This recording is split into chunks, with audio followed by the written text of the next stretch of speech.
Graça e paz, meus irmãos. Vocês estão bem? Queria te convidar a abrir a sua Bíblia, no Evangelho de Mateus, capítulo 15, no verso 32. Evangelho de Mateus, capítulo 15, verso 32.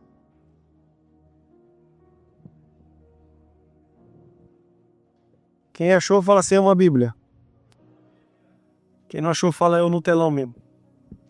Minha versão sempre é diferente da sua, então. Amém?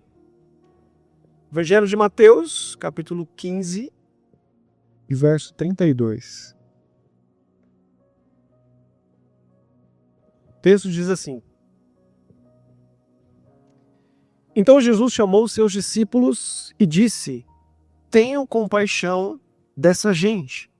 Estão aqui comigo há 3 dias e não têm mais nada para comer. Se eu os mandar embora com fome, podem desmaiar no caminho. Os discípulos disseram: Onde conseguiremos comida para sustentar? Comida suficiente para tamanha multidão neste lugar deserto? Jesus perguntou: Quantos pães vocês têm? 7 e alguns peixinhos, responderam eles. Então Jesus mandou todo o povo sentar-se no chão, tomou os 7 pães e os peixes, agradeceu a Deus e os partiu em pedaços. Em seguida entregou-os aos discípulos, que os distribuíram à multidão. Todos comeram à vontade, e os discípulos recolheram ainda 7 cestos grandes, com as sobras. Os que comeram foram 4.000 homens, sem contar mulheres e crianças. Então Jesus os mandou para casa, e entrou num barco e atravessou para a região de Magadã. Fecha os teus olhos, vamos orar? Senhor meu Deus, Pai, muito obrigado, Senhor, por esse tempo aqui juntos, pela Tua palavra posta.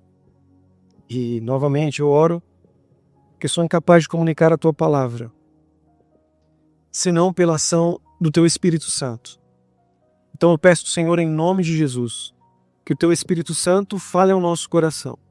Que o Teu Espírito Santo nos inspire pela Tua palavra, aquilo que nós precisamos ouvir. E que a gente possa acolher no nosso coração aquilo que vem do Senhor, aquilo que foi iluminado pelo Senhor. E viver uma vida prática em que glorifica o Teu nome. Seja assim, Senhor, nas nossas vidas. Que a gente possa entender, conceda-nos a graça de compreender e de ouvir a Tua voz nessa noite. Para o nosso bem, mas mais do que isso, para a Tua glória. Nós oramos assim e oramos em nome de Jesus. Amém. Amém.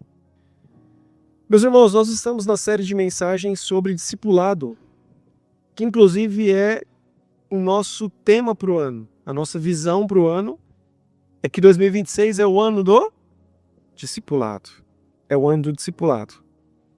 E quando nós trouxemos aqui a visão de que esse ano seria o ano do discipulado, muitas pessoas perguntaram para nós qual era o modelo, qual era a estratégia que nós iríamos implementar de discipulado aqui na nossa igreja. Pastor, qual é o modelo de discipulado que nós vamos implementar aqui na PIBEG? Qual é a estratégia de discipulado que nós vamos implementar aqui nessa casa? E eu tenho respondido para essas pessoas que nós não enxergamos discipulado como um modelo ou como uma estratégia. Nós enxergamos discipulado como parte da nossa vida cristã. O discipulado, ele é uma marca do cristão. Assim como a leitura bíblica, assim como a oração, o discipulado deve fazer parte fundamental da nossa vida cristã. Deve integrar a nossa vida cristã. A nossa vida cristã também é uma vida de discipulado. E discipulado é relacionamentos responsáveis. É estar comprometido com a vida do outro. Eu acho fascinante como que lá no Jardim do Éden, quando Deus entrega Eva para Adão, ele diz rapidamente: Isso é osso do meu osso e carne da minha carne. Eu sou um com ela. Logo após a queda, Quando Deus pergunta para Adão por que é que ele comeu a árvore da ciência do bem e do mal que Deus havia dito para não comer, qual que foi a resposta dele? A mulher que tu me deste. Alguma coisa se desconfigurou ali. E agora Adão já não via mais sendo um com Eva. Não foi ela, não eu.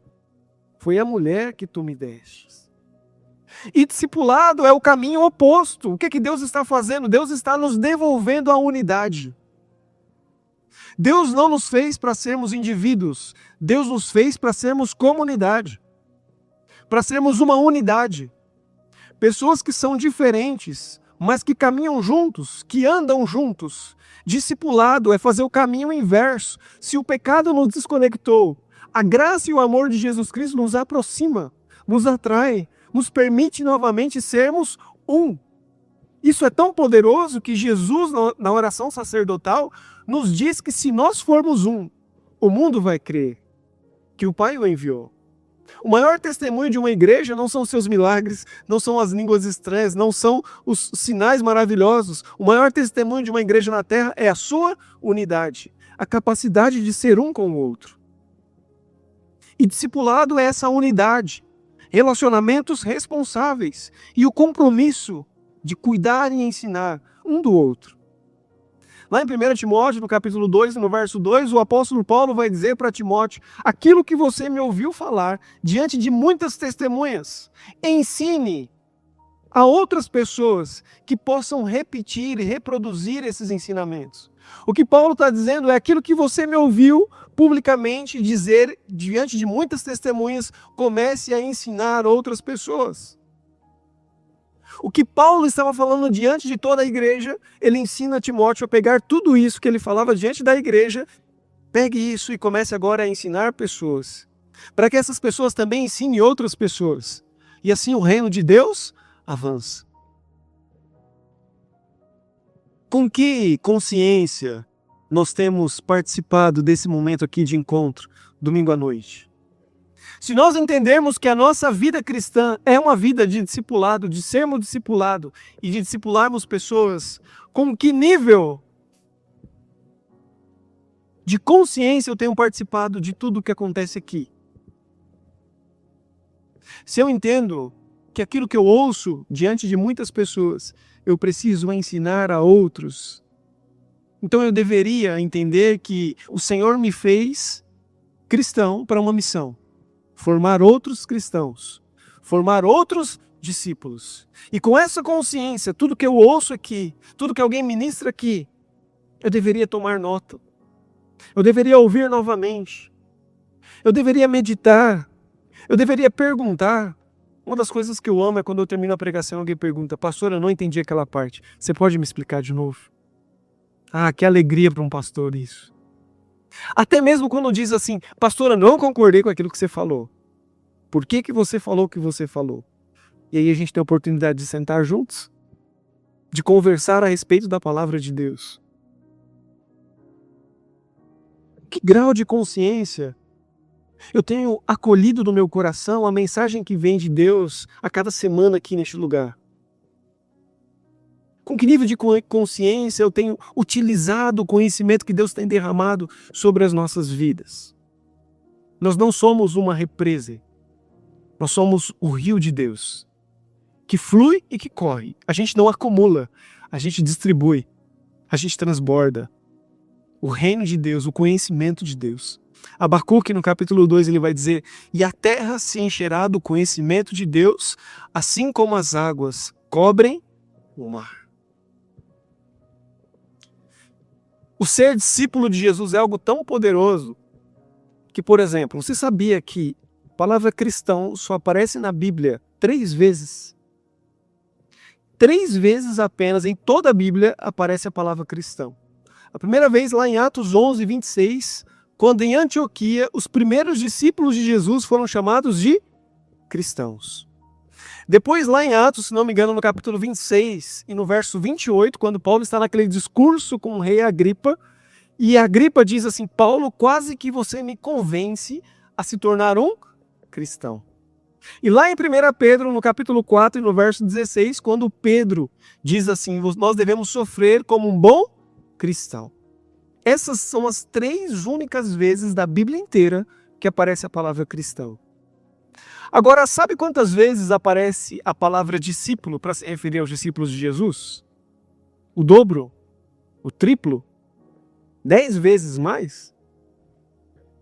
269 vezes a Bíblia nos refere ou nos chama de discípulos de Jesus. Ou seja, nós somos chamados de cristãos, mas o que nós somos de fato é discípulos de Jesus. Somos chamados de cristãos, mas somos de fato discípulos de Jesus. Eu vi um pastor uma vez ser entrevistado naquele censo que pergunta qual que é a sua religião. E a moça estava perguntando assim, qual que é a sua religião? Ele falou, acho que a minha religião não está aí. Ela falou assim, não, pode falar que provavelmente tem todas as religiões estão aqui. Aí ele falou assim, eu sou um discípulo de Jesus. Aí ela falou, realmente não está aqui. E aí foi lá em outro, e escreveu lá, discípulo de Jesus. Nós podemos nos chamar de cristãos, mas nós somos, de fato, discípulos de Jesus. E a principal característica de um discípulo de Jesus é que o discípulo está sempre comprometido com o seu mestre. Faz sentido você ser discípulo de alguém e não querer ser parecido com o seu mestre. E nós somos discípulos de Jesus Cristo. E como é que eu digo que eu sou um discípulo de Jesus se eu não estou comprometido com as pessoas que Jesus quer salvar? Como que eu sou um discípulo de Jesus se eu não desenvolvo um relacionamento responsável pelas vidas que Jesus ama e que Jesus quer alcançar? Então, se nós nos chamamos discípulos de Jesus, então nós devemos estar comprometidos com a causa de Jesus. Com aquilo que o nosso mestre nos ensina. E no texto que nós lemos aqui, a gente vai aprender muito sobre isso. Sobre relacionamentos responsáveis. Discípulos de Jesus desenvolvem com os outros relacionamentos responsáveis. Olha aí o verso 32 do texto que nós lemos. Então, Jesus chamou os seus discípulos e disse, tenho compaixão dessa gente. Só para a gente entender o contexto, volta aí comigo no versículo 29. Versículo 29 diz assim, deixando aquele lugar, Jesus voltou ao mar da Galileia e subiu ao monte onde se assentou. Uma grande multidão veio e colocou diante dele aleijados, cegos, paralíticos, mudos e muitos outros. E ele os curou. As pessoas ficavam admiradas e louvavam o Deus de Israel. Qual que era o rosto? Qual que era a característica da multidão que estava ali ouvindo Jesus? Gente necessitada. O texto diz paralíticos, cegos, aleijados, mudos e muitos outros. Qual que era a característica da multidão? Gente que precisava. Gente necessitada. Esse era o contexto, era nesse ambiente que Jesus estava. A multidão, o rosto da multidão, era de pessoas necessitadas. E a parte desse texto que me assombra, que me causa espanto, e que acho que pouca gente fala, é o início do versículo 32. Quando Jesus chama os seus discípulos e diz, eu tenho compaixão dessa gente. O rosto da multidão era de pessoas necessitadas. Mas Jesus precisa chamar os seus discípulos. Vem aqui. Eu imagino Jesus chamando o discípulo, botando a mão no ombro e diz, tá vendo essa multidão? Eu tenho compaixão. Eu tenho compaixão deles. Precisou Jesus chamar os seus discípulos e dizer, eu tenho compaixão dessa gente. Sabe por que isso me causa espanto e assombro? Porque muitas vezes Jesus precisa me chamar e dizer para mim, você não está percebendo o rosto da multidão? Você não está percebendo tanta gente necessitada à sua volta? Eu tenho compaixão dessa gente. Muitas vezes Jesus precisa me chamar, me sacudir e falar assim, você não disse que é meu discípulo? Você não está vendo a multidão necessitada à sua volta? Eu tenho compaixão dessa gente. Eu me compadeço dessa gente. No carnaval a gente estava lá no acampamento. Foi bem ou não foi? Foi bom, não foi? Estávamos lá no acampamento. Eu não uso muito rede social. Não uso, quase não uso. No meu relatório lá do celular, diz que eu uso 15 minutos por dia. Disso eu posso me orgulhar, eu uso muito pouco rede social. Mas mesmo usando muito pouco, uma coisa que eu percebi logo depois do acampamento é os horrores que aconteceram no carnaval. A gente viu as pessoas ofenderem a família, a gente viu as pessoas ofenderem o nome de Jesus, a gente viu as pessoas zombarem, a gente viu as pessoas blasfemarem. Mas sabe o que eu mais vi? Cristãos defendendo os valores bíblicos. Isso até certo ponto é bom. Mas a gente não pode se esquecer de quem é que Jesus tem compaixão. Jesus, as pessoas estão blasfemando do seu nome. Jesus, as pessoas estão zombando do seu nome. Jesus, as pessoas estão denegrindo. A gente não pode mais falar denegrindo, né? As pessoas estão subvertendo os valores do reino. Sabe qual seria a resposta de Jesus para nós? Eu tenho compaixão dessa gente. Qual que é o rosto das pessoas que zombam do nome de Jesus? Pessoas que estão necessitadas. Pessoas que estão paralisadas. Pessoas que estão cegas. Pessoas que foram cegadas. O apóstolo Paulo vai dizer que o príncipe deste mundo cegou o entendimento dessas pessoas. Elas não entendem, elas estão cegas. Elas precisam de um milagre. E são essas pessoas que Jesus vai dizer, eu tenho compaixão dessa gente. Eu tenho compaixão dessa gente. Eu gosto muito do Spurgeon e ele diz que o evangelho de Jesus não precisa ser defendido. A gente não precisa ir para os palanques defender o evangelho. A gente não precisa ir para a rede social defender o evangelho. Defender o evangelho para Spurgeon seria como você tentar defender um leão. O leão não precisa de defesa.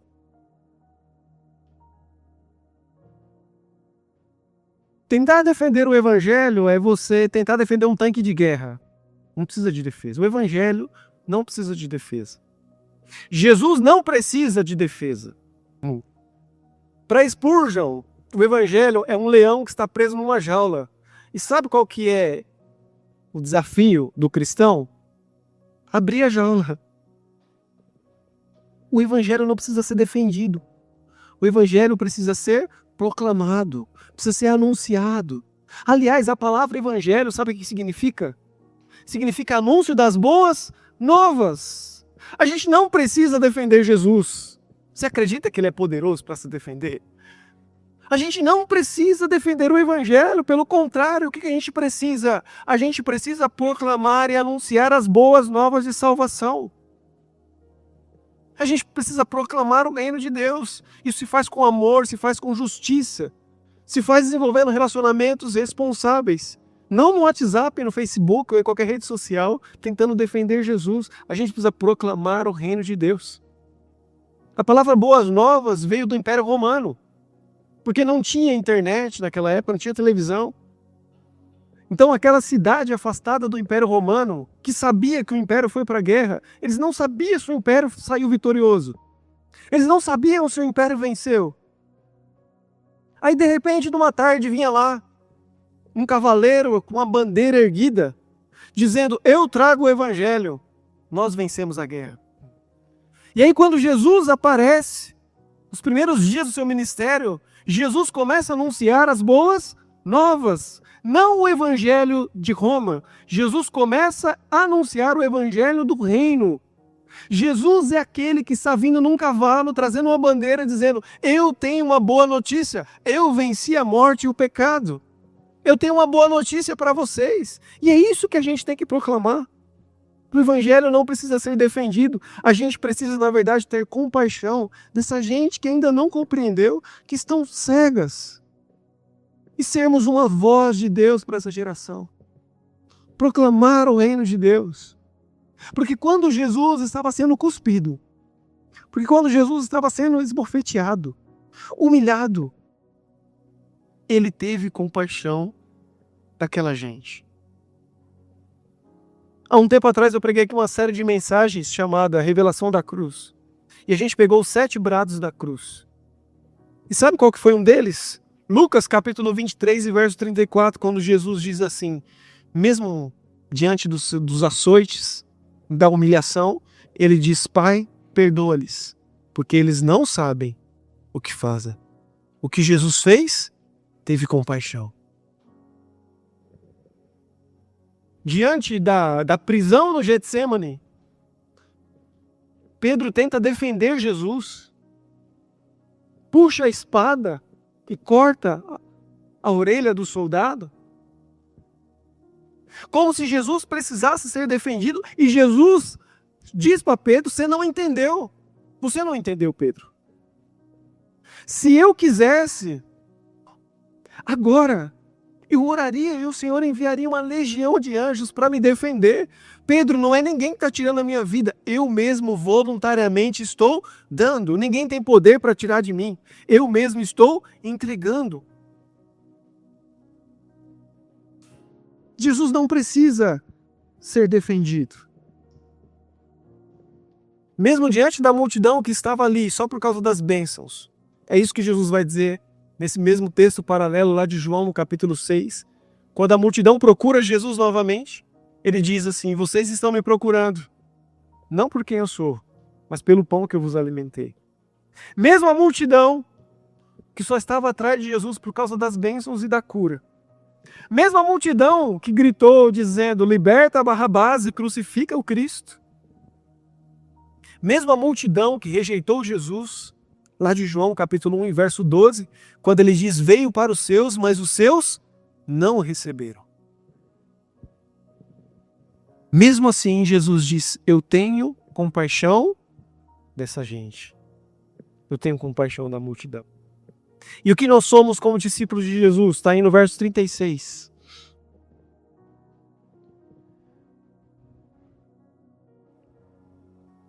Tomou os 7 pães e os peixes, agradeceu a Deus e os partiu em pedaços. Em seguida, entregou aos discípulos, que os distribuíam à multidão. Jesus, então, realiza um milagre. Jesus reparte os pães e os peixes. Mas a parte interessante disso daqui é que Jesus faz o milagre, mas ele devolve para quem distribuir? Para os discípulos. Jesus fez o milagre e entregou na mão dos discípulos. Jesus entregou o milagre para os discípulos distribuírem. Nós somos aqueles que distribuem o milagre da salvação. Fui eu que morri na cruz? Não. Não sou eu que salvo ninguém. Mas eu sou portador desse milagre. O Senhor repartiu comigo esse milagre. E agora eu sou responsável por distribuir esse milagre para a multidão. Eu agora que preciso levar esse milagre para a multidão. A gente gosta muito de cantar Romanos capítulo 11, verso 36, quando diz dele, por ele e para ele são todas as coisas. Se tudo é para Deus, a nossa salvação, a nossa vida como salvos, também deve ser para Deus, para a glória de Deus, para servirmos a Deus. Ele é um milagre. Mas nós somos responsáveis por distribuir e alimentar o faminto com o milagre que o Senhor nos deu. Agora me permita fazer uma provocação. Maturidade cristã, sabe o que é? É você sair da multidão e tornar-se um discípulo de Jesus. Maturidade cristã é você sair da multidão que precisa ser cuidada e estar entre aqueles que, por meio de Jesus, vão cuidar e distribuir o milagre da salvação para a multidão. Nós somos esses enviados para alimentar a multidão. E maturidade cristã é isso. É sair da multidão, daqueles que só querem a bênção do Senhor, que só querem o milagre da cura física, e estar do outro lado, ser um agente enviado pelo Senhor para distribuir as bênçãos celestiais do Senhor e proclamar o reino de Deus para a multidão. De que lado nós estamos? Entre a multidão ou entre os discípulos de Jesus? Eu queria te pedir licença também para fazer um trocadilho com esse texto. Não importa a multidão de pecadores ou de pecados, a provisão, o milagre é o próprio Jesus. Isso é suficiente. O pão é o próprio Jesus que cobre a multidão dos nossos pecados. Amém? Jesus é suficiente. Ele é provisão suficiente para cobrir a multidão dos nossos pecados. Às vezes a gente falha na nossa compaixão porque nos falta conexão. Essa semana eu li uma matéria muito triste de uma jovem lá na Índia que ela sofreu um estupro coletivo dentro do transporte público. Uma notícia assim devastadora. E por algum tempo eu fiquei consternado com aquela notícia. Mas eu garanto para você que à noite eu dormi tranquilamente. Eu li de manhãzinha, fiquei triste, mas à noite eu dormi tranquilamente. E às vezes, sabe por que nos falta essa compaixão? Porque nos falta conexão. Porque a gente não está conectado. Porque imagina se fosse a minha esposa. Imagina se fosse minha filha. Imagina se fosse uma amiga.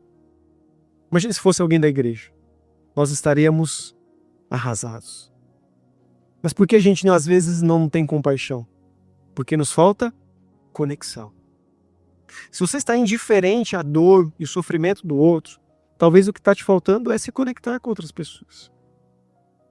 É desenvolver com pessoas relacionamentos responsáveis. Porque aí sim nós vamos ter compaixão e se importar com a dor, de fato, um dos outros. Eu contava na leitura que um rapaz foi na casa de um outro visitá-lo, os dois eram da igreja, de uma igreja, e quando chegou na casa daquele rapaz, o jovem percebeu que tinha um monte de pote de sal grosso pela casa inteira. Um monte de pote de sal grosso pela casa inteira. E aquele jovem ficou ali um tempo e foi embora. Foi embora. E aí chegou pro pastor dele e disse assim: pastor, eu acho que você precisa conversar com fulano de tal. Porque eu fui na casa dele e eu acho que ele está mexendo com coisas do capiroto. Porque na casa dele tem um monte de sal grosso espalhado por toda a casa. Só pode que é coisa ruim. Só pode que é magia negra. O pastor ouviu aquilo e foi até o irmão e falou assim: irmão, fulano de tal visitou a sua casa e reparou que lá tinha um monte de pote de sal grosso. E ele, preocupado com você, veio falar comigo. E o jovem respondeu: não, pastor, ele não está preocupado comigo. Porque se ele tivesse, ele ia reparar que na minha casa não tem uma janela. Que eu moro na favela. E eu uso aquele monte de pote de sal porque alguém falou para mim que ajuda a combater o mofo da casa. Então percebe como que às vezes a gente julga os outros e nos falta compaixão porque nos falta conexão. Nos falta se envolver com a realidade do outro. Compreender a dor e a necessidade do outro. E aí a gente acaba olhando para a multidão como a multidão lá e eu aqui. Como se Jesus não tivesse me resgatado da multidão. Eu não sou melhor do que a multidão. A única coisa que aconteceu comigo é que Jesus me fez seu discípulo. Mas o meu rosto é o mesmo da multidão. Eu também necessito da graça de Jesus Cristo. Então, a gente precisa se conectar com as realidades à nossa volta. Os discípulos entenderam que Jesus tinha compaixão, mas eles se esbarraram em outro problema, está aí no verso 33. Os discípulos disseram: onde conseguiríamos comida o suficiente para tamanha multidão neste lugar deserto? Jesus respondeu: quantos pães vocês têm? 7 e alguns peixinhos, responderam eles. Eles entenderam que Jesus tinha compaixão da multidão, mas esbarraram no outro problema. Como é que eu vou alimentar toda essa galera aí? Tudo bem, Jesus, eu entendi que a gente precisa ter compaixão pela multidão.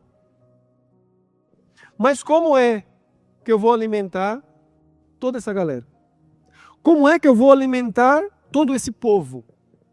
A gente leu na segunda mensagem dessa série, a gente leu um texto lá de Efésios, capítulo 1, verso 23, que diz que Jesus é quem completa todas as coisas.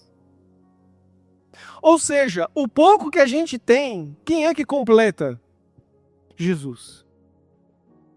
Senhor, eu só tenho um pouco. Quem é que vai completar esse pouco? Jesus Cristo. O que nas nossas mãos é pouco, nas mãos de Jesus é suficiente. O que nas suas mãos, nas minhas mãos é pouco, nas mãos de Jesus é suficiente. E discipulado, meus irmãos, não é ter a condição de alimentar todo mundo. Discipulado é entregar o pouco que eu tenho nas mãos de quem pode alimentar todo mundo. Discipulado não é ajuntar até eu ter o suficiente para alimentar todo mundo. Discipulado é entregar o pouco que eu tenho nas mãos de quem pode alimentar todo mundo.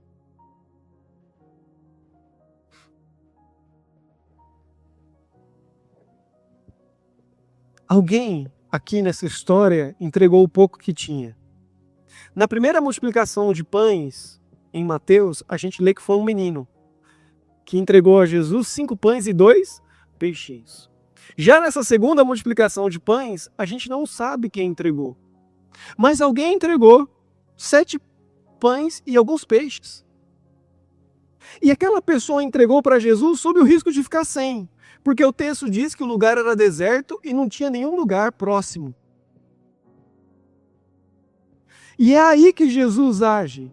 Não é quando eu acumulo para distribuir, é quando eu distribuo, é quando eu reparto aquilo que eu tenho.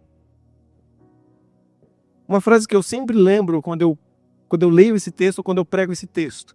A multiplicação não acontece quando Jesus ora e os pães caem do céu. A multiplicação acontece quando Jesus reparte. A multiplicação não acontece quando a gente ajunta. A multiplicação acontece quando a gente reparte. E esse pouco que a gente tem, a gente precisa colocar nas mãos do Senhor. Senhor, eu conheço pouco. Senhor, eu sei pouco. Senhor, minha capacidade é pouca. Senhor, minha fé é pouca. Entregue nas mãos de Jesus. Entregue o pouco que você tem. Entregue o seu pouco nas mãos de Jesus e veja o milagre acontecer. No nosso acampamento a gente foi profundamente impactado, pelo menos os homens casados. Nós fomos profundamente impactados na segunda-feira de manhã, na ministração do nosso irmão Marcos. E por que eu lembrei dele enquanto eu lia e preparava esse sermão? Porque 2 meses antes nós falamos para ele que ele iria ministrar para os homens no acampamento. E ele ficou muito aflito. Compartilhou com a gente aqui no encontro dos homens que ele tinha dificuldade em falar em público, que ele precisava conhecer mais o Senhor. Mas sabe o que aconteceu naquele dia? O pouco dele foi abundante nas nossas vidas. E o Senhor o usou poderosamente naquele dia. E todos os homens saíram daquela devocional impactados, com o coração quebrantado, por alguém que decidiu entregar o seu pouco. Que nas mãos de Jesus é um milagre suficiente para alimentar a todos. É entregar o pouco que nós temos. Eu sei pouco, você sabe pouco. nós vamos esgotar a eternidade e não vamos conhecer o suficiente do nosso Senhor. Portanto, a gente tem que pegar esse nosso pouco e entregar nas mãos de Jesus, porque a lógica do reino é diferente. No mundo eu preciso ter muito para então fazer. No reino de Deus, mesmo tendo pouco, é Ele quem faz. Porque é Ele quem faz. Não sou eu que faço. E discipular não é abundância. Discipular é entrega. Discipular não é abundância. Discipular é entrega. Porque mesmo aquele que tinha em abundância, adivinha o que ele fez? Decidiu entregar. Em toda a história, quem é que tinha tudo em abundância? Jesus. E mesmo tendo tudo em abundância, o que ele fez? Se entregou. Ele foi marcado pela sua entrega. Então, discipular pessoas não é sobre abundância, é sobre se entregar. O que transforma a vida não foi Jesus mostrar tudo o que ele tinha. O que transformou a nossa vida foi ele entregar tudo que ele era. Ele não transformou as nossas vidas demonstrando tudo que ele tinha. Ele transformou as nossas vidas entregando tudo o que ele era. E esse é o desafio de Jesus para nós hoje. Colocarmos o nosso pouco nas mãos do Senhor. Discipular pessoas e ver o milagre do Senhor alcançar as multidões. Eu queria fazer um apelo para você nessa noite. Você já tomou a decisão de sair da multidão e ser um discípulo de Jesus? Você já tomou a decisão de sair da multidão e ser de fato um discípulo de Jesus? E ser um seguidor de Jesus? Pessoas que deixam de ser cuidadas para cuidar de outras pessoas. Ah, Senhor, mas e se eu deixar de... Se eu deixar de ser cuidado, quem é que vai cuidar de mim? Se você é um discípulo de Jesus, sabe quem é que cuida de você? O Mestre. Jesus vai cuidar de você. E existe melhor cuidado do que esse? Porque eu posso falhar com a sua vida no cuidado pastoral, mas Jesus não vai falhar, não. Eu posso falhar no acolhimento, no discipulado com você, mas Jesus não vai falhar. Então decida hoje sair da multidão e se comprometer com vidas, com pessoas, sabendo que Jesus vai cuidar de você.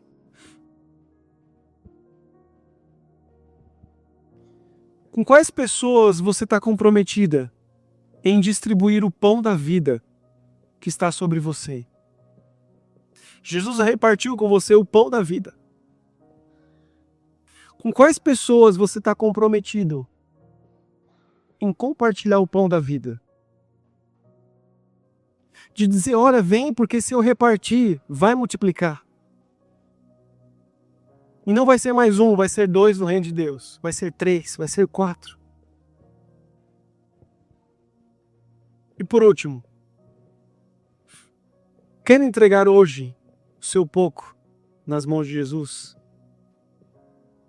Quer entregar hoje o pouco que você tem nas mãos de Jesus?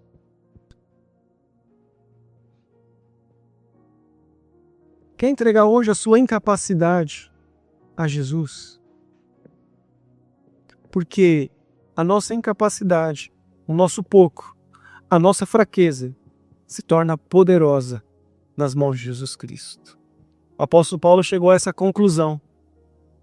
Porque o poder de Deus se aperfeiçoa na minha fraqueza. É no pouco que o Senhor opera. E olha que coisa maravilhosa. Foste fiel no pouco, sobre o muito te colocarei. A gente sempre pensa em dinheiro quando fala disso, não é? Mas ele está falando de você entregar o pouco que você tem. Seja fiel, entregue o pouco que você tem nas mãos do Senhor e deixe Ele te usar para a tua glória. Deixe Ele alcançar as multidões, por meio do pouco que você entregou nas mãos dele. Amém?